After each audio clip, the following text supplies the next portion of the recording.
driver ko, inaantok na siya.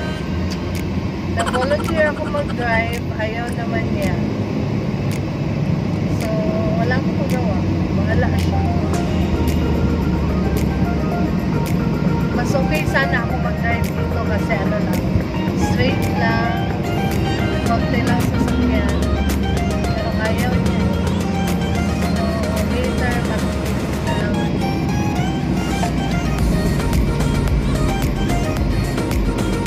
Surya food!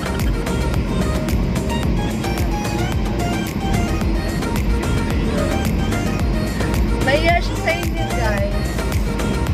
Tayo siya sa camera.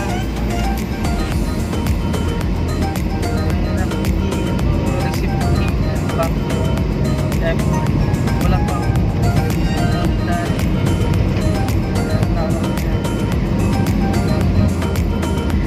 Ayaw daw yung magsalita kasi wala pa daw nakasahod sa YouTube.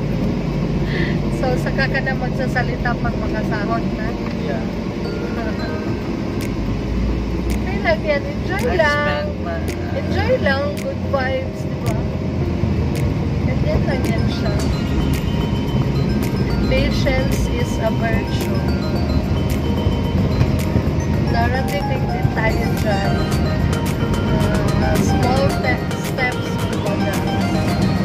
But we're getting there. At sa first sahod ko, pupunta kami sa malayo. Yung malayo. Guys, malapit na yung Holy Week. So, tradition namin pag Holy Week since walang pasok or wala na naman talaga akong trabaho next week. Baka makarest na ako. So, sa Holy Week, mahaba-habang bakasyon. So, nagsuggest ako sa kanya na mag-Siargao kami pero parang surrender siya sa haba ng biyahe. So, nakapunta na kami ng Siargao last 2015, no? Last March 2015. Pero nag-commute lang kami. Inaabot kami ng 20 hours. Pero nag-via Davao kami tapos Butuan. Pero pagdating ng Butuan, nag-stop over kami, nag-overnight kami na kasi hindi na niya kayang bumiyahe kaya masakit ang likod. So natulog kami sa Butuan, then pagka early in the morning, mga 5 a.m., nagbiyahe na naman agad kami pa Surigao City. So nag-bus lang kami that time. Rough estimate ng ginastos namin sa fare nasa around 4,000 siya sa aming dalawa na, pero balikan na siya. Kaya ka pa ng bus Jensen to Davao, then Davao to Butuan, then nag-Butuan to Surigao City kami.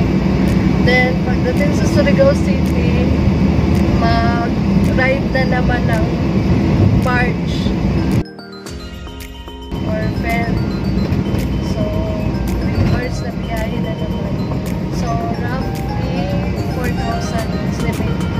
Then yung accommodation namin doon, on the spot, doon na lang kami nag-book.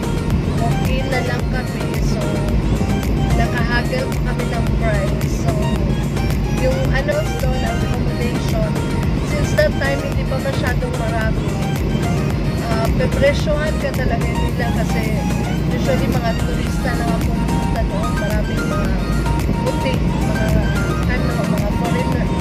foreigners doon. So nag-stay sila sa Siargao for almost a month kasi yung iba nag-aaral mag-surfing.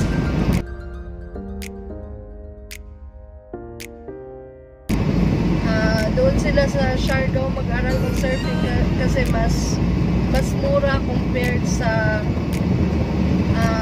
ibang country na So, doon sila. Then, mura din ang mga trainer. Mura din ang cost of living. So, usually, nag-rent na sila ng buong bahay doon. Nag-rent na sila ng motorcycle. For one whole month. Para gamit nila pang transportation. Then, yung way of living nila doon. So, yung way of living nila doon, para na din silang mga locals na Siargao doon.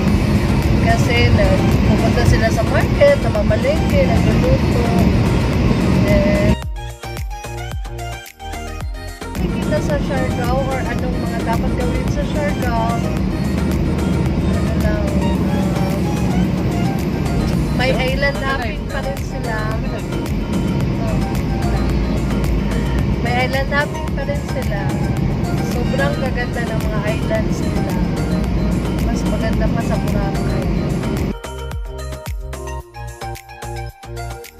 Then of course, yung famous na, yung popular na ano doon, yung surfing.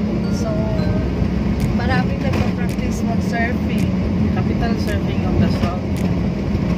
Surfing capital siya ng Philippines. Oh, Surfing capital Mindanao. ng Mindanao. Di ba lang? Meron din.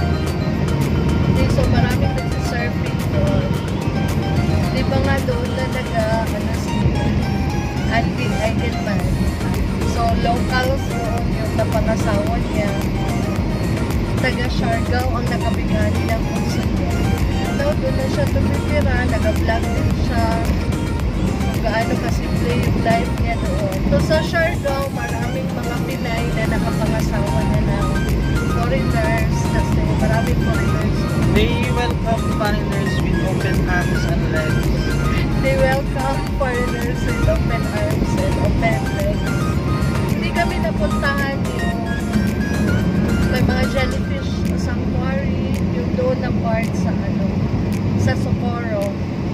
So yun ang hindi pa namin na-explore talaga.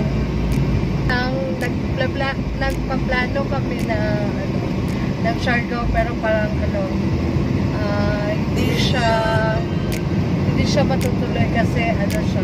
Sana pag ma-deliver na yung Raptor ko. Kasi ayaw niya, parang hindi niya kaya mamigay ng ganun kalayo.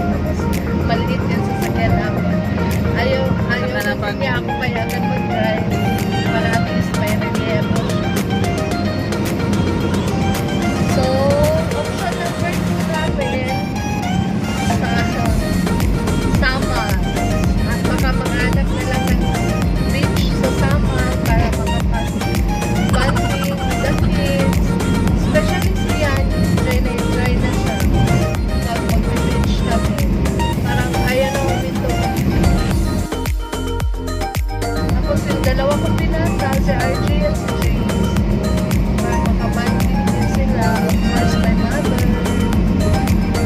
His best friend, my mother. His best friend, my mother.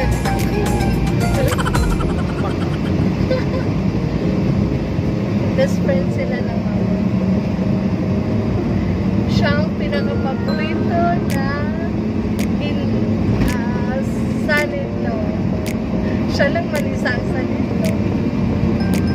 Year na Holy Week, pumunta kami ng Surigao del Sur, pero I don't think na babalik kami kayo na year sa Surigao del Sur kasi babalik kami siguro pang-apat na beses na namin. So parang medyo sawa niya. Gusto ko yung bagong place na naman, yung hindi pa talaga namin napuntahan. So option 2 is Samar. Option 3, baka dito sa Fort Parkin, Buda, or sa Bukidnon or Buda, boundary. So Buda siya kasi boundary ng Bukidnon at Davao. So doon na mga park, malalamig na mga lugar. So parang Baguio feels. Pwede rin siya ganon. Ay, pwede rin siya doon. Depende pa ito kung Depende sa budget.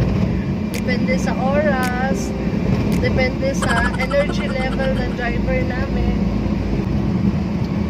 So, option number 5, baka sa bahay lang talaga.